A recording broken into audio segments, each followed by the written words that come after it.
Hello दोस्तों, नमस्कार। आज हम चर्चा कर रहे हैं ह्यूमन हार्ट के बारे में, मानव हृदय के बारे में। तो हृदय का काम होता है कि जो भी हमारे शरीर के अंदर रक्त आता है उसको खाली पंप करना। इसका काम न तो प्योरिफिकेशन होता है, न ही CO2 O2 का संग्रहण या ट्रांसफर करना। इसका केवल काम होता है जो भी इसके पास शरीर के अंदर ब्लड आता है उसको पंप करना। तो हमारा हृदय देखते हैं तो 4 कक्षीय हृदय होता है। ऊपर वाले 2 होते हैं आलिन और नीचे वाले 2 होते हैं नीले। तो जो अपन को दिख रहे हैं, जो ये कपाट दिख रहे हैं, इसके ऊपर वाला ये हिस्सा दिख रहा है अपन को, ये वाला हिस्सा, इसे तो कहेंगे ये इधर वाला बायां है, तो बायां ऊपर वाला हिस्सा हो गया आलिन। और ये नीचे वाला बायां पार्ट है और नीचे वाले को कहते हैं नीले। तो 2 पार्ट तो ये समझ में आ गए, बाएं वाले बायां आलिन और बायां नीले। इधर वाले देखो, ये ब्लू ब्लू कलर के अलग कलर से सेपरेट किया हुआ है और ये ब्राउन के अलग कलर से सेपरेट किया हुआ। इसमें भी वही दायां है तो दायां क्या आ गया, नीचे वाला नीले आ गया, ऊपर वाला दायां क्या आ गया, आलिंद आ गया। तो हमारे हृदय के अंदर 2 नीले होते हैं और 2 आलिंद होते हैं। इसको हमने 4 भागों में बांट दिया। अब क्या होता है कि हृदय के अंदर फेफड़ों से शुद्ध रक्त आता है, जो कि यहाँ फेफड़े मतलब फुफ्फुस नाम दे दिया। तो फुफ्फुस यानी कि ये जो वाहिकाएं आ रही है, ये वाहिकाएं आ रही है फेफड़ों से, डायरेक्ट फेफड़ों से आगे। यहाँ अपने हैं कोई लंग्स,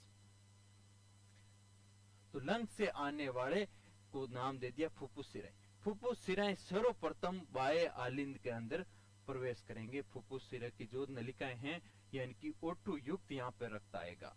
फेफड़े क्या करेंगे, फेफड़े के अंदर हम श्वसन क्रिया करते हैं तो फेफड़ों के अंदर फर्स्ट ऑफ ऑल ऑक्सीजन आती है। तो वहां कुपिकाएं क्या करती है, उसमें से 21% जो वातावरण के अंदर ऑक्सीजन होती है, उस ऑक्सीजन को ग्रहण करती है, क्योंकि वो चयनात्मक पारगम्य होती है, बाकी गैसों को ग्रहण नहीं करती। तो अब क्या होता है, जैसे ही यहाँ O2 युक्त रक्त आता है, तो O2 युक्त रक्त आता है, तो O2 युक्त रक्त आते ही पहले आता है बायां आलिंद के अंदर।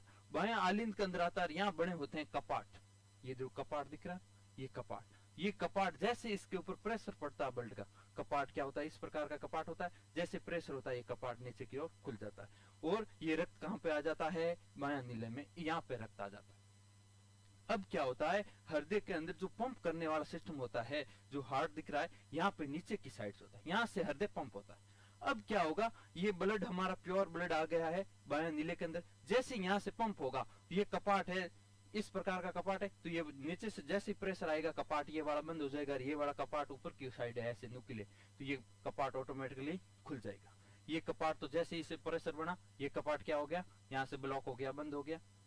और ये वाला कपाट ऐसे ऊपर की ओर है तो ये ज्यादा खुल गया। तो ये जैसे ही ज्यादा खुला, तो इस नलिका से अंदर से होते हुए पूरे महाधमनी के द्वारा शरीर के पास पहुंच जाता है। ये पूरे शरीर के विभिन्न असंख्य नलिकाओं के साथ होता हुआ पूरे शरीर के अंदर पहुंच जाता है। तो अब जो हमारे शरीर के अंदर शुद्ध रक्त चलता है, वो धमनी के अंदर चलता है, जैसा कि अपने नाम दिया महाधमनी। जो अपन शरीर की नसों को देखते हैं कि जो त्वचा के पास तो है ब्लू ब्लू नीली नीली रेसें, इसमें से बहता है अशुद्ध रक्त, और अंदर की साइड होता है वो शुद्ध रक्त होता है, वो कहलाती है महाधमनी। यहाँ महाधमनी के अंदर शुद्ध रक्त बहता है, शुद्ध रक्त बहता है। और ये शुद्ध कैसे हुआ, क्योंकि ये रक्त फेफड़ों से आ रहा है, फेफड़ों से O2 युक्त हो गया, O2 मिल गई उसके अंदर, इसका मतलब ये क्या हो गया, शुद्ध रक्त हो गया। ये पूरे शरीर के पास मिली हुई होती है।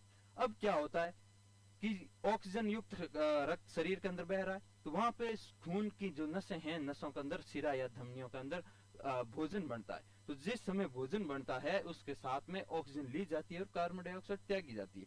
तो अब जो कार्बन डाइऑक्साइड बच गई है, उस कार्बन डाइऑक्साइड को क्या लेके आएगी, दूसरी नलिकाएं लेके आएगी, और वो दूसरी नलिकाएं शरीर से विभिन्न हिस्सों से आती हुई हार्ट के पास वापस आएगी। ये शरीर से विभिन्न हिस्सों से ये नलिकाएं आ रही। अब ये नीले वाला हिस्सा दिख रहा है, जैसा कि अपने खुद के नसों के अंदर होता है, जिससे अपन सिरा कहते हैं, ये त्वचा के पास में होती है। इसमें होता है CO2 युक्त रक्त होता है, CO2 युक्त, और CO2 युक्त रक्त को कहते हैं अशुद्ध रक्त होता है, अशुद्ध रक्त। अब ये पूरे शरीर से, ये सिरा है और महासिरा से अशुद्ध रक्त आता है, महासिरा से। धमनी के अंदर तो शुद्ध रक्त बहता है, O2 युक्त बहता है, और सिरा के अंदर अशुद्ध रक्त बहता है। अब धमनी ने O2 युक्त रक्त भेज दिया, O2 खून के अंदर चल रही है, यानी कि ग्लूकोज C6H12O6 और प्लस में ऑक्सीजन मिलेगी तो ये क्या बनेगी, अपना एक एनर्जी निर्माण करेगी, और साथ में जल का निर्माण होगा, और साथ में क्या बनेगी, CO2। अब ये CO2 बन रही है ना, ये CO2 वापस किसके पास पहुंचेगी, हार्ट के पास पहुंचेगी। अब CO2 इस हार्ट के अंदर इस नलिकाओं के द्वारा पहुंचती हुई वापस किसके अंदर आती है, ऊपर वाले भाग में, और ऊपर वाले भाग को आलिंद कहते हैं, और इधर वाला भाग है दायां आलिंद के पास। अब दायां आलिंद के वापस जैसे प्रेशर बनता है, यहाँ पे पाया जाता है त्रिवलनी कपाट पाए जाते हैं। ये कपाट जैसे प्रेशर बनेगा, कपाट नीचे की ओर खुल जाएंगे, और जो हमारा अशुद्ध रक्त है वो आ जाता है दायां नीले के अंदर, यहाँ पे आ जाता है। अब क्या होता है, जैसे यहाँ से प्रेशर पड़ता है हार्ट पे, हार्ट बीट धड़कती है, तो ये क्या होता है, ये कपाट तो ये नीचे की ओर नुकीले होने के अंदर नीचे से जैसे प्रेशर आएगा, ये कपाट तो बंद हो जाएंगे, ये दोनों यहाँ से बंद हो जाएंगे, और ये कपाट क्या हो जाएंगे, यहाँ से खुल जाएंगे। अब जैसे ये कपाट खुल गए, ये अशुद्ध रक्त है, CO2 युक्त रक्त है, ये चला जाएगा वापस लंग्स के पास। यहाँ ये लंग्स है, तो इसको अपने रक्त को भेज दिया लंग्स के पास।